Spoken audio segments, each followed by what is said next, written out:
গোপালগঞ্জের টুঙ্গিপাড়া উপজেলার গওহরডাঙ্গা গ্রামে তুচ্ছ ঘটনায় বীর মুক্তিযোদ্ধা রফিস উদ্দিনকে কুপিয়ে জখম করেছে তারই ছোট ভাই। এ সময় বাধা দিতে গেলে তার স্ত্রী ও ছেলেকেও কুপিয়ে জখম করা হয়।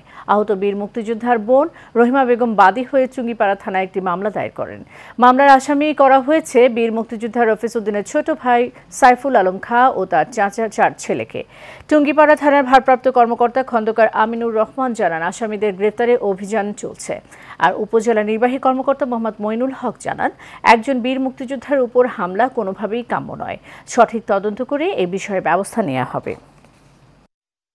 আমি বীর নিবাসে রান্না করতেছিলাম, হঠাৎ চিৎকার চেঁচামেচির আওয়াজে বাহিরে বের হয়ে দেখি আমার আব্বাকে রান্দা দিয়ে কুপিয়েছে। সন্ত্রাসীরা আমার ভাইয়া ঠেকাতে গেলে তাকেও রান্দা দিয়ে কুপিয়েছে। সাইফুল ও তার ছেলেরা রামদা নিয়ে আমার বাবাকে এলোপাতাড়ি ভাবে কুপায়, আমি ঠেকাতে গেলে আমাকেও তারা এলোপাতাড়ি ভাবে কুপায়। আমি তার কাছে আমি বিচার চাই আপনাদের কাছে এবং আমার প্রধানমন্ত্রী শেখ হাসিনার কাছে আমি বিচার চাই। এত বড় জঘন্য ঘটনা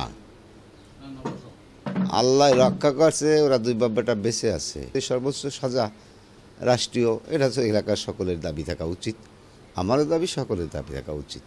বীর মুক্তিযোদ্ধা রফিস উদ্দিনের উপর যে হামলা হয়েছে তা বর্বরোচিত, আমরা তার নিন্দা জানাই। উপজেলা প্রশাসনের পক্ষ থেকে হামলার পরপরই তার বাড়িতে গিয়ে আমরা তাদের খোঁজখবর নিয়েছি, উন্নত চিকিৎসার জন্য তাকে আমরা ব্যবস্থা নিয়েছি এবং স্থানীয় আইনশৃঙ্খলা রক্ষাকারী বাহিনীকে পরামর্শ দেওয়া হয়েছে, তাদেরকে অনুরোধ করা হয়েছে দ্রুততম সময়ের মধ্যে অপরাধীকে শনাক্ত করে তাদেরকে আইনের আওতায় নিয়ে আসতে।